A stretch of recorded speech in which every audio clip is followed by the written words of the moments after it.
घ्यायची त्याची इच्छा होती, परंतु अनेक त्यांचे प्रकरण स्वतःची कातडी वाचवण्यासाठी उपमुख्यमंत्री पद घेतलं असे संजय राऊत म्हणाले. आता तुम्ही पहा, देवेंद्र फडणवीस हे लोकप्रिय मुख्यमंत्री होते.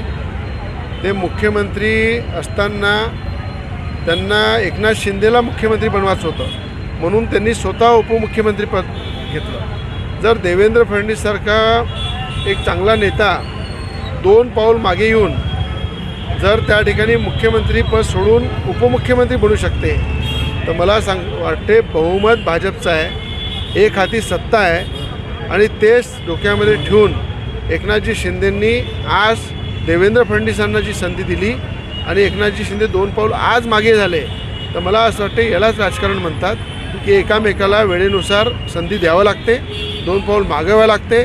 त्यावेळेस देवेंद्र फडणवीस मागे आले, आज एकनाथ शिंदे मागे आले, म्हणून त्यामुळं कोणी उपमुख्यमंत्री बनला किंवा मुख्यमंत्री बनला हा विषय नाही आहे. तिन्ही चारही पक्ष एकत्र आहे, आम्हीसुद्धा सगळे एकत्र आहे आणि त्यामुळं काही संजय राऊतने त्याच्यावर टीका करू नये. चंद्रबाबू नायडू आणि नितीश कुमारांचा देखील पक्ष फोडला जाईल आणि भाजपला पक्ष फोडण्याची चटक लागलेली आहे असं म्हटलं संजय राऊतांनी. संजय राऊतला कल्पना नाही आहे. आधीसुद्धा ते अंधारामध्ये होते, आतासुद्धा अंधारामध्ये आहे. उद्धव ठाकरेंची छुपी रणनीती मोठ्या प्रमाणात देवेंद्र फडणवीसांसोबत डायलॉग करून सुरू आहे.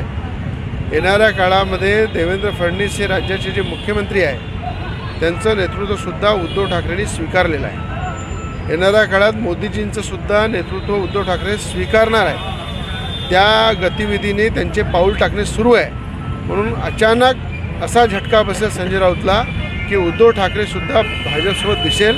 हा झटका मोठा संजय राऊतला बसणार आहे.